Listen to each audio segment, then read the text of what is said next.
hidangan di hadapan lawanku. Engkau mengurapi kepalaku dengan minyak baru. Jumpa kembali di Sharing Firman.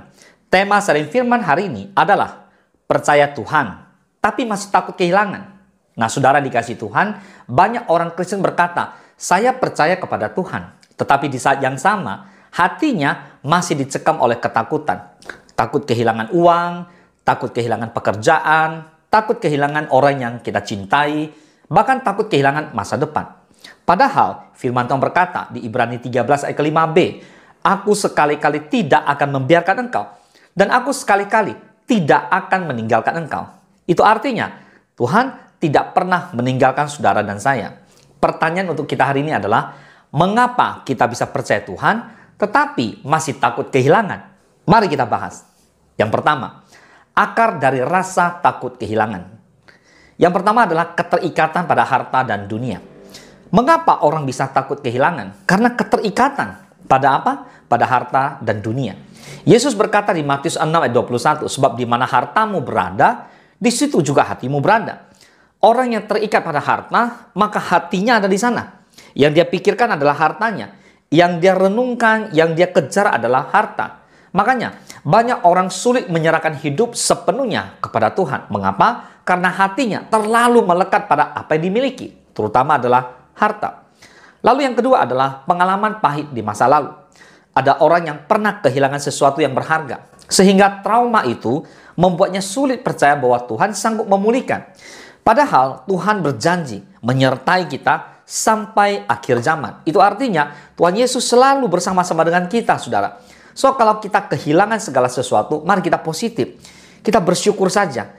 Karena Ayub juga berkata bahwa segala sesuatu itu datangnya dari Tuhan. Tuhan bisa beri, Tuhan juga bisa ambil. Ada amin. Dan yang ketiga, kurangnya pengertian akan kasih Tuhan. Di 1 Yohanes 4:18 berkata, di dalam kasih tidak ada ketakutan. Kasih yang sempurna melenyapkan ketakutan. Sebab ketakutan mengandung hukuman. Dan barang siapa takut, ia tidak sempurna di dalam kasih. Saudara dikasih oleh Tuhan, kalau kita mengatakan kita punya kasih, kita percaya kasih Tuhan itu ada di dalam hidup kita, maka tidak mungkin ada namanya ketakutan. Karena kasih yang sempurna sudah melenyapkan segala ketakutan. Karena ada Yesus, Roh Allah di dalam kita lebih besar kuasanya daripada roh apapun di dunia ini. Jika kita masih punya ketakutan, itu artinya mengandung hukuman. Dan barang siapa takut, jelas ia tidak sempurna dalam kasih. So, jika hari ini saudara dan saya, mari kita sungguh-sungguh mengerti bahwa Tuhan mengasihi kita, maka kita tidak akan pernah takut kehilangan. Sebab kasih-Nya cukup untuk menopang saudara dan saya. Katakan amin. Kita lihat contoh dalam Alkitab. Abraham dan Ishak. Di Kejadian 22 menceritakan bagaimana seorang Abraham yang diminta Tuhan mempersembahkan Ishak, anak yang dijanjikan. Nah, secara manusia, permintaan itu sangat sulit. Ishak adalah harta termahal yang Abraham miliki. Namun Abraham taat. Ia percaya Tuhan lebih besar daripada rasa takut kehilangan anaknya. Lalu kita lihat apa yang terjadi. Kita lihat pada akhirnya Tuhan menyediakan seekor domba untuk menggantikan Ishak sebagai korban persembahan bagi Abraham di hari itu. Nah, pesan untuk saudara dan saya hari ini adalah Allah kita adalah Allah Jehovah Jireh. Dia Tuhan yang menyediakan segala sesuatu. Bahkan domba jantan pun dia bisa jadikan sebagai pengganti bagi Ishak, bagi Abraham. Nah, saudara percaya kepada Tuhan berarti rela menyerahkan apa yang paling berharga sekalipun kepada Tuhan. Mengapa? Karena Tuhan yang memberi juga sanggup memelihara. Katakan amin. Nah, yang ketiga kita lihat dari contoh kehidupan sehari-hari. Yang pertama kita lihat dari pekerjaan dan keuangan kita. Banyak orang takut kehilangan pekerjaan. Namun firman Tuhan berkata, Tuhanlah gembalaku, takkan kekurangan aku. Mazmur 23 pertama. So, percaya berarti berusaha maksimal. Tetapi tetap tenang. Mengapa? Karena tahu Tuhan sumber rezeki, sumber berkat. Amin. Bukan bos di perusahaan atau bukan juga perusahaan kita. Jadi sumber berkat kita adalah Tuhan Yesus, bukan perusahaan. Amin. Yang kedua adalah keluarga dan orang terkasih. Nah, terkadang kita takut kehilangan orang yang kita cintai. Namun kita harus sadar bahwa keluarga semua adalah titipan Tuhan. Kita semua dibatasi oleh umur. Suatu hari kita semua juga akan sama, pulang kepada rumah Bapa di surga.